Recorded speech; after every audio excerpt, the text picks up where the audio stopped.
Hey guys, welcome back to Drone Deer Recovery. What I'm going to show you today, it's about middle of September. We are close to the season really kicking off fully. And what I'm about to show you is our new kind of office space where we're set up. Behind me, you see the drone trailer we were using for spraying. And then in this kind of outbuilding or office building here, that's where we're having our whole operation. We moved a couple team members in so we can all work out of the same space. And honestly, I just want to show you around, make a little bit of an update video and show you guys what's been going on kind of behind the scenes. You know, you guys see some of what we do in the videos and with spraying and licensing operators and doing recoveries, some of the crazy stuff we get into. But outside of that, we have a core team that's working on a ton of things that are kind of under the surface that are, you know, systems, answering the phones, shipping drones, answering questions, shooting instructional videos, and then a couple yet unannounced things that you'll hear from us hopefully in the next couple of months as we kind of unveil more and more things that we've actually been working on for about half a year now. So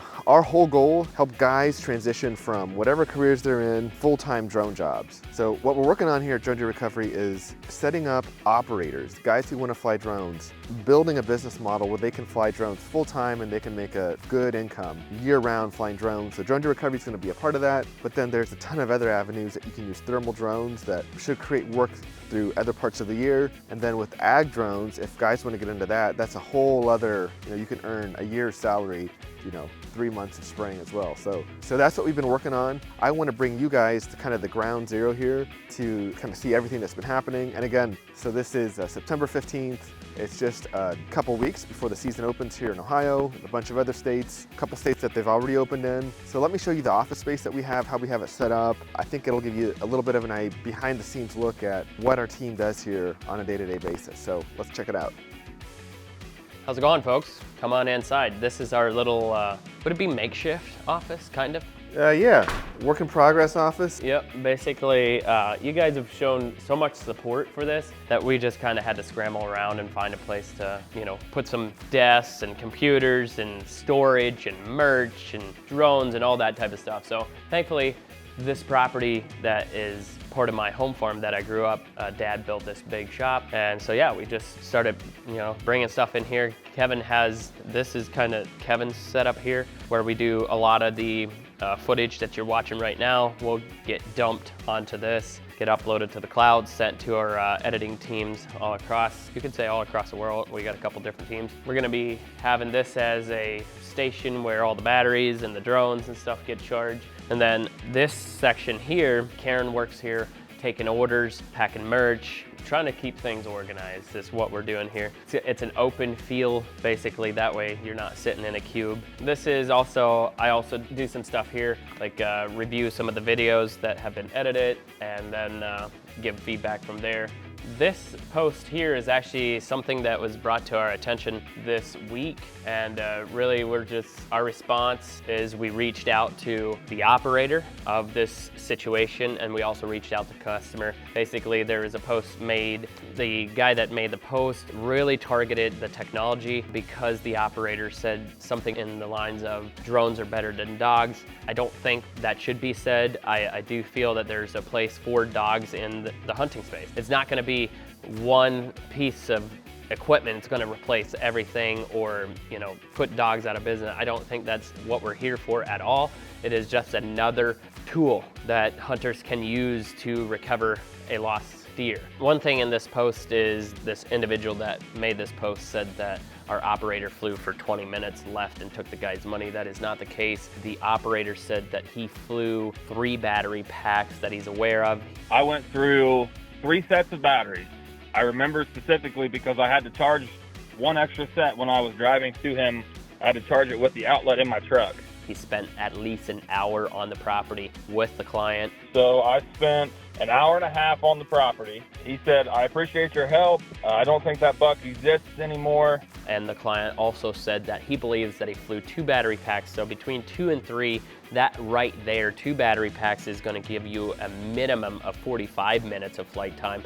If he flew 3 batteries, he's going to be right around, let's see, an hour in flight time if he did 3. So 20 minutes, you know, that's all a little bit of a untrue statement there. And then, you know, the customer did say he was very impressed with what the technology did and the things that he's seen? I'm still was impressed. That's a very impressive piece of equipment, but there was just a lot of things I wish I would have known before, and I wish the communication was a little better. I can see how that drone would be unbelievable. He made a comment in the one part that he found a rabbit out in the corn. He said he turned on the light and boom, it was like the sun came up. And so the technology does work. We know that. There's certain scenarios where it doesn't. So when we were trying to figure out the whole thing of, okay, what happened and what is just gossip and what is actually real, our team, Mike personally, he called our operator, called the hunter. We're small enough, and I hope this never changes, that, we care about every call. This is like our reputation. This is our company. This is like, we're very, very invested at this. So it doesn't always go perfectly, but you can be pretty dang sure that when something goes wrong, Mike and I, the rest of our team, we care. Yeah. And we do everything we can to make it right. So wanting to give you guys a bit of an update on that. And then I'm going to show you a little bit of the rest of the shop and the new space that we're designing as a studio. We're not quite sure where to go with this. Yep. We want your help. If you have comments or if you have an experience setting up a studio, please reach out on Instagram or send us an email, but we'll be building this here shortly. So let me show you.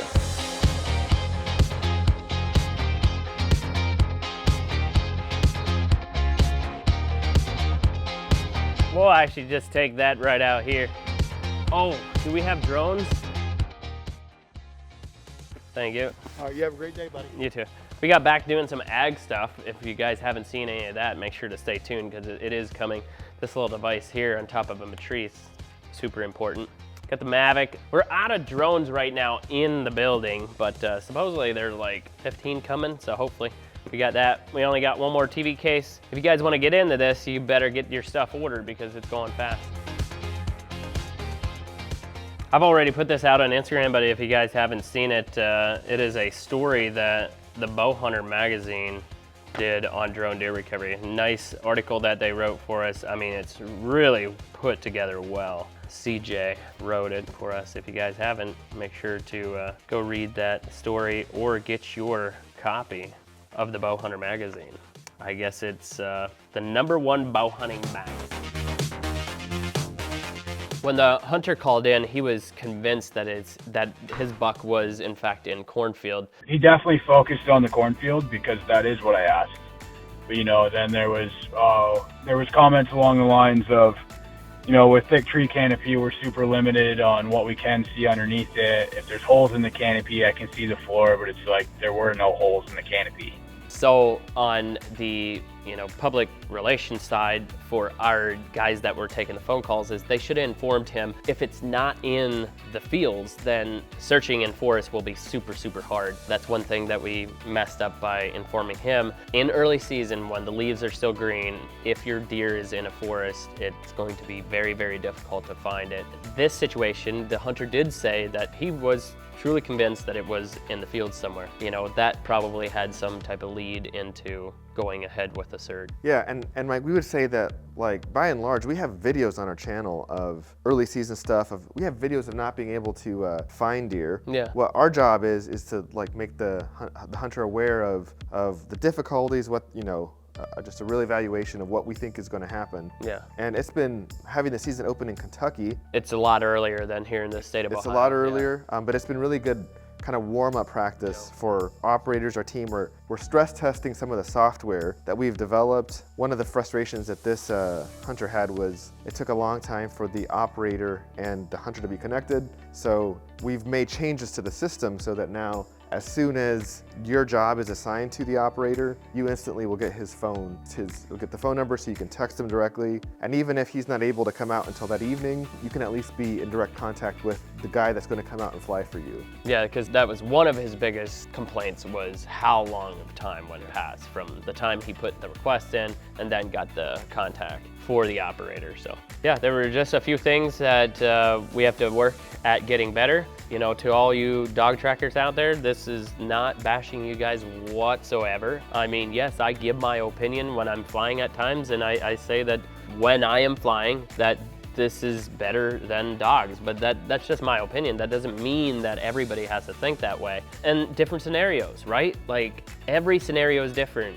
When I make videos that I might have that comment, it's because that scenario, I feel the drone was better. But then like this situation, the dog would have probably been better. So, you know, we're not here to bash anybody. We're here to help the whole community, and we're gonna get better, and I appreciate it. And yeah, I guess that's it. If you guys wanna see more of the behind the scenes, there's really not a lot of stuff that we do in here other than, you know, do computer type stuff and editing and this and that. But yeah, we'll see you guys on the next one.